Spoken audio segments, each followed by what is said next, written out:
August 1944, Camp McCoy, Wisconsin, and the wind that had seemed clean at first now feels like it has learned the shape of the wire. It has learned the angles of the watchtowers, the rhythm of footfalls on gravel, the way a compound breathes when 100 people wake at once and the day begins without asking anyone whether they are ready. It slugs through the seams of barrack walls and carries the scent of pine pitch from the training ground and the darker smell of coal from the camp boilers. In the morning it comes with fog. By afternoon it comes with dust. At night it comes with that lonely clarity that only northern air can hold, so cold it makes even the stars look like they have edges. Inside the women's compound, the bulb hummed steady, unwavering, a sound like a promise that refuses to admit it is only a machine. The hum is small, but it is constant, and constancy is its own kind of pressure. In the Pacific, constancy had belonged to hunger, to damp rot, to the endless drill of insects and fever. Here, constancy belongs to light and to the schedule, to the regularity of meals, to the blunt presence of time kept by clocks that do not care about shame. The Japanese women who have been brought here do not arrive as blank pages. They arrive carrying an invisible cargo, the state's expectations, the empire's warnings, the thick ink of wartime indoctrination. Many of them had served in offices and hospitals and communications rooms. They had typed rosters, managed supplies, carried medical kits, listened to coded reports, tended the wounded. They had been taught, like their brothers and husbands and comrades, that surrender was worse than death, and that the enemy, especially the American enemy, would treat the captured with cruelty, humiliation, and starvation. They were told that capture meant torture. They were told that Americans were loud with hatred, drunken with victory, careless with life. They were told that a prisoner would be fed only enough to keep her alive for interrogation, and then discarded like a broken tool. They were told that the smiling face of the enemy did not exist because what enemy could smile at the defeated without needing to crush them? So when the first American guard smiles, it is not simply friendliness that shocks them. It is the absence of fear behind the smile. It is the casualness of it, the way the guard does not look over his shoulder to see if a superior is watching. It is the way he can let his expression soften without worrying that softness will be interpreted as disloyalty.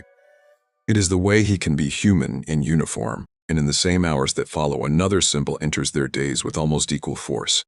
White bread. Not rice, not millet, not the thin gruel of ration survival. A loaf, pale, soft, cleanly sliced. Bread that compresses under the fingers and rises again. Bread that smells faintly sweet. Bread that seems, in its very texture, to have been made in a world where time and fuel and flour are not constantly threatened. At first it appears in the mess line with the quiet arrogance of normalcy. A slice on a tray. 2 slices, sometimes more. Not offered as a gift. Not accompanied by speeches, simply given as part of the meal. As if a loaf of bread is the most ordinary thing in the world. And for the women watching, this is the second shock. Because propaganda can be denied by argument, but bread is a physical fact. Bread has weight. Bread has smell. Bread has warmth when it is fresh enough. Bread is not a rumor. It is a contradiction you can chew. Across the Atlantic and the Pacific, the war is consuming continents. Cities burn. Ships sink. Families write letters that never arrive. And yet in this compound in Wisconsin, bread arrives on schedule, as if a nation at war can still spare flour for prisoners, still bake softness into their captivity. It is important to say what this does not mean. It does not mean captivity becomes freedom. The wire is real. The towers are real. The rules are real. A compound is a compound because it is designed to hold human beings inside it whether they consent or not. But it does mean something else. Something more complex and in some ways more unsettling for those trained to expect brutality. It means the enemy has built a system that runs whether it is angry or not. A system that can feed the people it has defeated.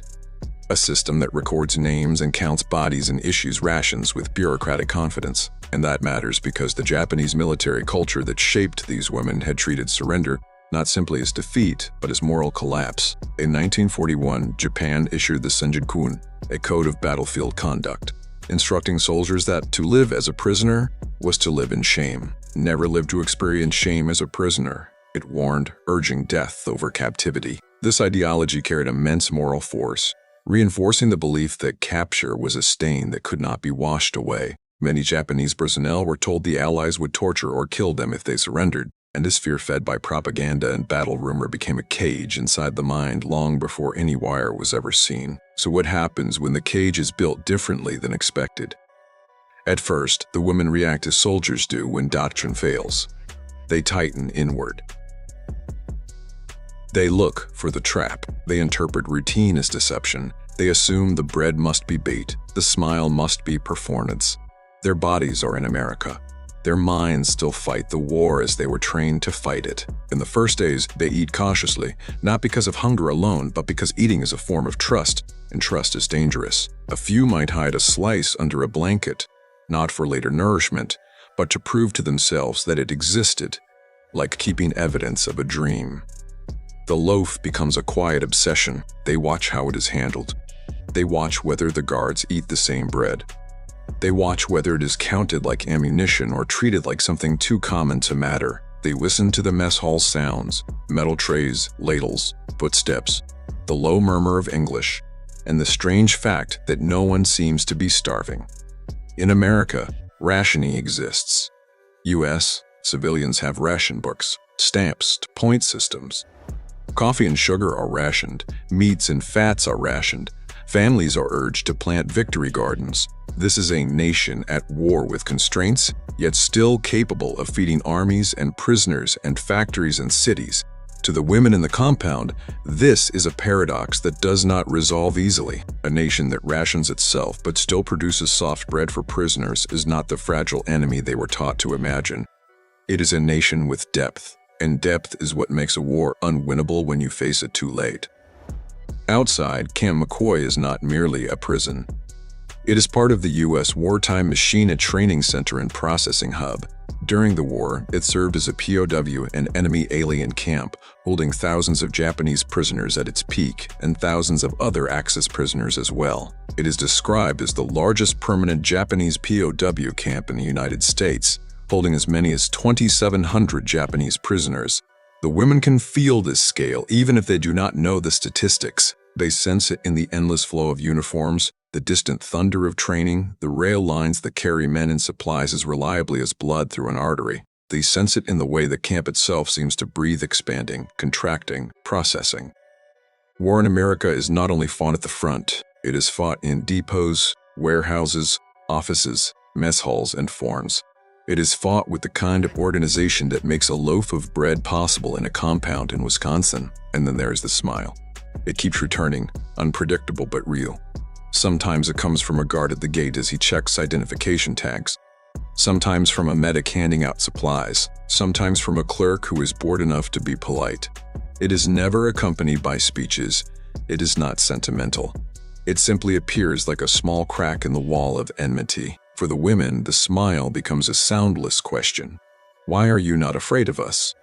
Because that is what ideology teaches in wartime, that enemies must be feared. If the enemy does not fear you, you must have been lied to about your power.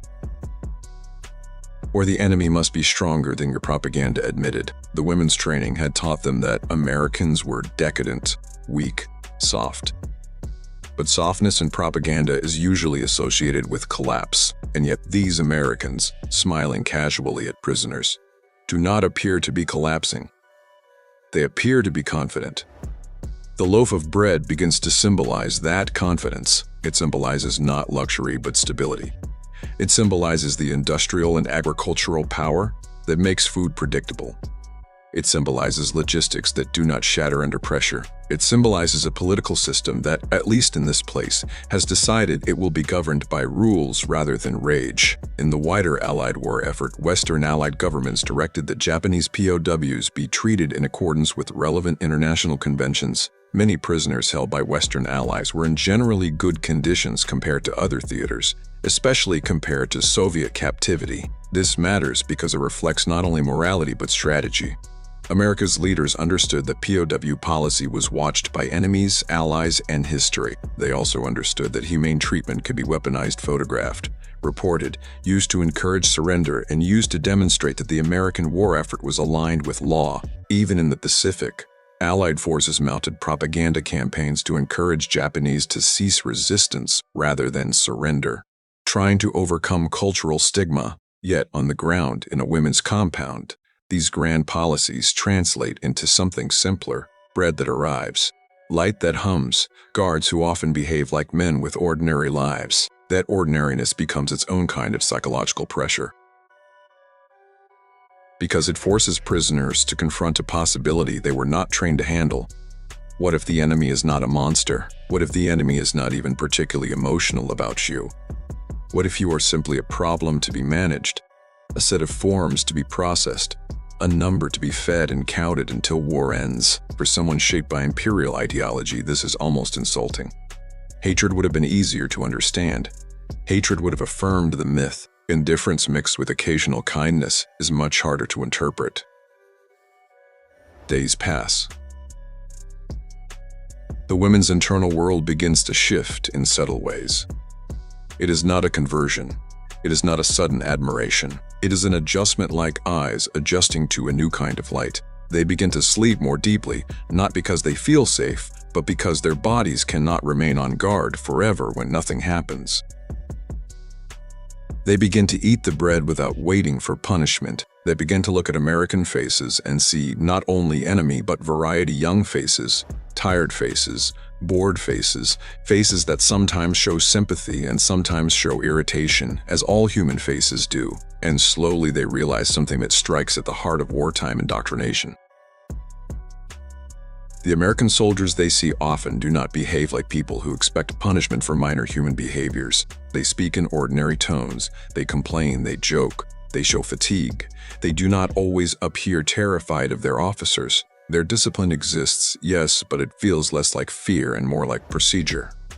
This is where the smile becomes more than politeness. It becomes evidence of a different relationship between individual and authority. If the guard can smile at prisoners without fear, it suggests that his loyalty is not constantly tested by the suppression of normal humanity. And if that is true, then perhaps American cohesion is not built solely by coercion. Perhaps it is built by something else.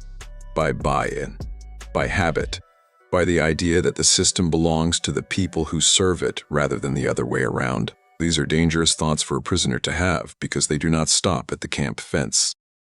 They travel inward. They touch the question of what the empire demanded, and why. The women begin to remember the words of the Senjin-kun not as sacred instruction, but as a voice that might have been shaped to prevent surrender precisely because surrender was useful to the enemy and dangerous to the state. If Japanese troops had believed surrender could lead to survival and humane treatment, more might have surrendered, more might have lived. More might have returned to speak of defeat, and that would have weakened the empire's control over the narrative of sacrifice. In this way, the women's captivity becomes an education in what ideology does to a population. It narrows the range of imaginable outcomes. America, in contrast, seems to expand outcomes even for prisoners, not because America is purely humane, but because America has reasons for being seen as humane, and because its system is strong enough to afford it. The bread returns again. Sometimes it is toasted, sometimes it is plain, sometimes it is given alongside foods the women cannot name, sometimes it is part of a meal that feels extravagant compared to island rations. It becomes a daily reminder that the enemy has farms, mills, rail lines, bakeries, an entire civilization behind the slice. And that civilization is not only producing for itself, it is producing for the war. The women begin to understand in their bones that America's abundance is not an accident. It is organized abundance. In the American war effort, organization is everywhere. Even in civilian life, rationing boards and volunteers administer points and stamps. The system is imperfect and sometimes exploited, but it is vast and functional. In the camp, organization is also everywhere. Guard shifts, roll calls, inventories, medical examinations, sanitation routines. This is not romantic. It can be suffocating, but it is predictable, and predictability is a strange relief for those who expected chaos and cruelty. And then the women notice something even more unsettling. The Americans do not always speak of hatred. They speak of home. They speak of farms. They speak of movies and music and the cold Wisconsin winter. They speak like people whose identity is not entirely swallowed by the war. This does not mean they are not capable of violence. These are soldiers. They have trained for war, some have fought. The women know in the deepest part of their awareness that the same nation that slices bread for prisoners also drops bombs that erase cities. But in the compound, the daily human face of America is not the face of a monster. It is the face of a system, one that can hold brutality and restraint in the same hands. The women begin to fear a different kind of defeat, not the defeat of armies. The defeat of certainty. In Japan, wartime propaganda had painted America as decadent, selfish, and morally weak. Yet here, American soldiers follow rules that benefit prisoners, even when it irritates some Americans back home. Contemporary and retrospective accounts describe how some U.S. citizens protested perceived coddling of POWs, while officials defended adherence to Geneva standards and pragmatic policy. This means the system can withstand criticism and still continue. That is another kind of strength. For a prisoner raised in a society where dissent was dangerous, the existence of public complaint in the state's continued course suggests a government that does not rely entirely on fear to function. The loaf of bread becomes, in this context, almost a political artifact. Because bread is not just food, bread is the end product of a chain. Farmers planting wheat, mills grinding flour, rail lines carrying sacks, bakers working shifts, bureaucrats allocating supplies, quartermasters counting calories, mess halls distributing portions. Bread implies coordination across thousands of lives. And democracy, whatever its flaws, is also a kind of coordination, a society organizing itself through institutions rather than through pure coercion. It is not that democracy makes bread, it is that democracy, in this telling, is revealed through the ability to produce bread predictably while still allowing ordinary human behavior like a smile without fear. Days become weeks. The women's compound develops routines that begin to feel like a distorted version of civilian life. Chores, small duties, moments of quiet. Some women read if materials are available. Some write if permitted. Some simply watch the seasons change beyond the wire. And the seasons change dramatically in Wisconsin. Summer fades. The air sharpens. The wind becomes a blade. The first frost arrives like a silent invasion. It coats the ground beyond the compound and makes the world look temporarily pure, as if war has not touched it. The women, many of whom have known tropical heat and monsoon damp, experience cold as a new kind of confinement. It enters clothing. It stiffens fingers. It makes breath visible, another constant reminder that the body is alive. In the mess hall, the loaf of bread becomes even more important. Because cold increases hunger, cold makes the body crave calories, and the bread still arrives. Softness in a hard season. A slice of white bread in winter is a message. It says the supply chain does not pause for weather. It says we have enough to heat ovens even when fuel is precious. It says we can keep you alive not by accident, but by design. At first, the women interpret this as a kind of power play, keeping prisoners alive to demonstrate control. They are not entirely wrong. All captivity is control. But over time, another interpretation becomes possible, that the Americans, for all their contradictions, have bound themselves to rules that do not vanish simply because they hold power, and that is where ideology begins to crack.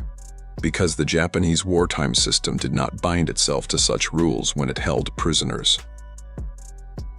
The women know, even if they do not speak it. They have heard of camps, of starvation, of disease, of brutality. Some may have worked in military environments where Allied prisoners were present. Even if they did not witness it directly, the knowledge exists like smoke. The contrast is unbearable. To admit it fully would mean admitting that the Empire's moral claims were hollow, that honor had been used as a weapon against its own people, demanding death while failing to provide survival. And yet the loaf of bread keeps returning, patient and silent, insisting the contrast is real. The transformation deepens in stages. First, disbelief. Then, cautious acceptance. Then, private reevaluation. The women begin to notice how Americans treat one another, at least in the narrow view allowed by the compound. They see guards receiving mail. They see officers speaking to enlisted men in tones that are sometimes sharp but not always cruel. They see systems of complaint and procedure, military discipline, yes, but also paperwork, accountability, a sense that rules exist not only to punish but to regulate. They begin to understand that Americans are deeply invested in the idea of law, even in war. even in camps, even when the enemy did not follow the same standards. This is not always cleanly applied. It is not universal. There are moments of cruelty, moments of contempt, moments when guards are tired and tempers flare. The system is staffed by humans, and humans are never perfectly consistent, but the overall pattern remains. And patterns are what change beliefs. The women begin to experience a new kind of humiliation, not physical, but ideological. They had expected to feel humiliated by beatings and starvation. Instead, they feel humiliated by the possibility that their enemy's system can produce restraint. Because restraint implies confidence, and confidence implies legitimacy. If America can afford to be restrained, perhaps America believes its system is strong enough to survive being merciful. This is not sentimental. This is strategic. In the Allied war effort, intelligence gathering from Japanese prisoners was significant. Many POWs, believing they had severed ties with Japan, provided information. Allied interrogators often relied on language skills and psychological approaches rather than force. So the women realized that even kindness can have purpose. Even bread can be calculated. But the existence of purpose does not erase the reality of the experience. A slice of bread still feeds hunger. A smile still interrupts fear, and the mind, starved for meaning, begins to attach these experiences to something larger. That America's power is not only in its weapons, but in its ability to shape the emotional landscape of enemies. If you can make your prisoner doubt her own propaganda, you have conquered more than territory. You have conquered a story. Outside the compound, the war's trajectory grows darker for Japan. In the final year, Allied victories accelerate, more prisoners are taken, more propaganda efforts aim to encourage surrender. Inside the compound, the women sense the shift not through headlines but through subtle changes, new arrivals, new rules, new tension in the camp's atmosphere. The guards become busier, the administration becomes more crowded. The war's end begins to feel not like relief, but like approaching storm. And through it all, bread continues. Bread in wartime America is not infinite. It is produced under rationing pressures, under labor shortages, under industrial strain, and yet the slice keeps arriving, a daily reminder that the enemy's home front is not collapsing under the weight of total war. This is where the loaf becomes not only a symbol of abundance, but of democracy's material foundation. The ability of the society to mobilize without starving itself completely, the ability to endure sacrifice while maintaining essential stability. But then, the women begin to see a shadow behind the symbol. They learn, in fragments and rumors, that in this same America, people of Japanese ancestry have been incarcerated. Families, citizens under Executive Order 966, relocated and detained in camps. The official historical background acknowledges the forced evacuation and incarceration of Japanese Americans, including citizens, and the later recognition of injustice. This knowledge, when it reaches the women, arrives like a complicated poison. Because it means America is not purely the land of freedom, its own propaganda claims. America can feed prisoners white bread and stay imprison citizens behind wire. America can smile without fear and still act from fear. America can be both confident and panicked, principled and racist, lawful and unjust. This does not restore the empire's moral standing. It complicates the enemy, and in doing so it makes the war's ideological simplicity collapse completely. The women are left with a truth that is harder than propaganda. No nation is a single story. No ideology holds all reality. And a prisoner's education is often the discovery that the world is messier than the slogans that center into war. The loaf of white bread now takes on a deeper symbolism. It is not only abundance, it is selective abundance. It is a reminder that systems distribute reason and rights unevenly. It is a reminder that democracy is not a guarantee of justice, but a framework that can produce both generosity and exclusion. And yet, the bread still matters. Because whatever America's contradictions, the women in this compound are still experiencing something they were told could not exist: captivity that does not revolve around humiliation as a primary goal. This experience changes what they believe is possible in human systems. In the Japanese wartime worldview, the enemy was supposed to be savage. That savagery justified fighting to the death. It justified the state's demand for sacrifice. It justified the shame of surrender. But if surrender does not lead to immediate torture, and starvation if surrender can lead to predictable meals, medical care, and guards who sometimes smile, then the moral calculus changes, and that change is dangerous for any regime built on absolute obedience. Because regimes built on absolute obedience require absolute fear of alternatives. The women's transformation is not necessarily an embrace of American ideology. It is, more often, an awakening to the fact that ideology can be constructed and that it can be used to trap people inside choices that benefit the state more than the individual. In that sense, the loaf of bread becomes a symbol of choice, not in the simple sense of consumer choice, but in the deeper sense. The possibility that life could continue after surrender, that the universe does not end when doctrine says it must. That possibility alone is revolutionary. The war ends not as a clean curtain fall, but as a series of announcements, documents, signatures, and administrative actions. At Camp McCoy, the end of the war triggered new waves of processing and demobilization activity, and the camp's atmosphere shifted toward separation and discharge work. Contemporary reporting from Fort McCoy's historical materials describes how the post moved quickly into processing large numbers of personnel as the war ended. For prisoners, the end of war is not immediate freedom. It is waiting. It is paperwork. It is repatriation schedules.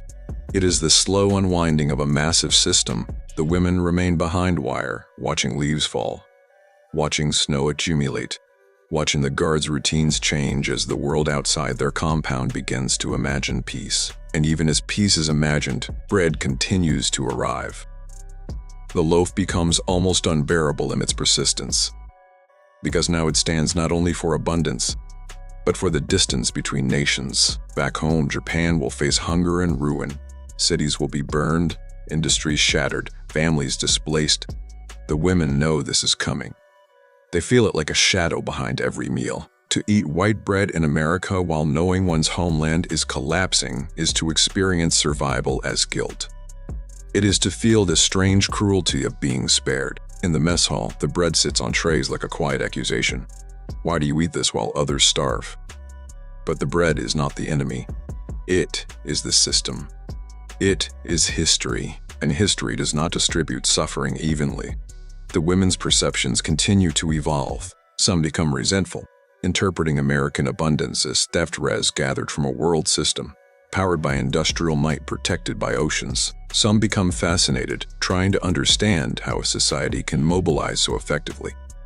Some become quietly grief-stricken, realizing that the empire's promises of victory were built on sand. None of these reactions are clean, because captivity is not a classroom with a clear curriculum.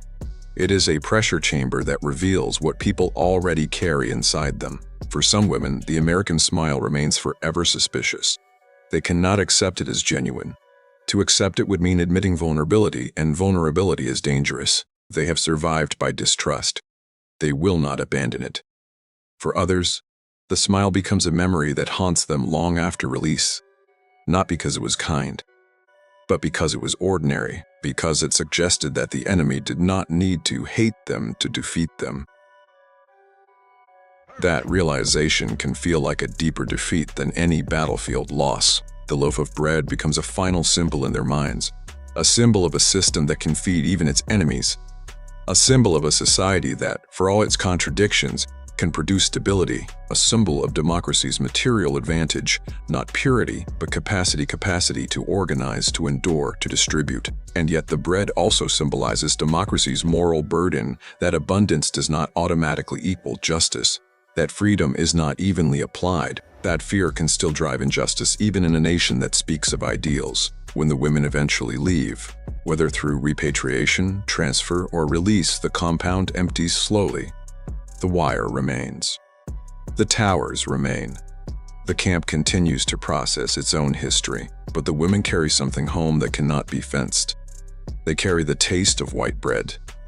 They carry the memory of a smile without fear. They carry the unsettling knowledge that the enemy they were taught to imagine did not exist in the form promised by wartime doctrine. And in the years that follow, as Japan rebuilds under occupation and scarcity in memory, that knowledge becomes one small thread in a much larger tapestry of change, not because it alone reshapes a nation, but because history is often altered by small experiences repeated across thousands of lives. A loaf of bread in a camp, a light bulb humming through the night, a guard who smiles without fear. These are not the grand events that fill textbooks, but they are the quiet moments that change what people believe is possible, and in that sense, they are cinematic in the deepest way because they reveal the human heart of ideology. The place where propaganda meets reality and must either adapt or break. Freedom is not a single act. It is not a flag. It is not a slogan shouted over ruins. Freedom, in its most durable form, is a system that allows ordinary life to persist even under pressure. A system that can produce bread, enforce rules, and still permit a man to smile without fearing his own government. Abundance is not virtue. It is power. And power, when bound to law even imperfectly, creates a different kind of world than power bound to terror. The loaf of white bread passed from hand to hand in a Wisconsin mess line becomes a simple, recurring reminder of that truth, that the strength of an ideology is measured not only by what it demands people die for, but by what it can afford to keep alive.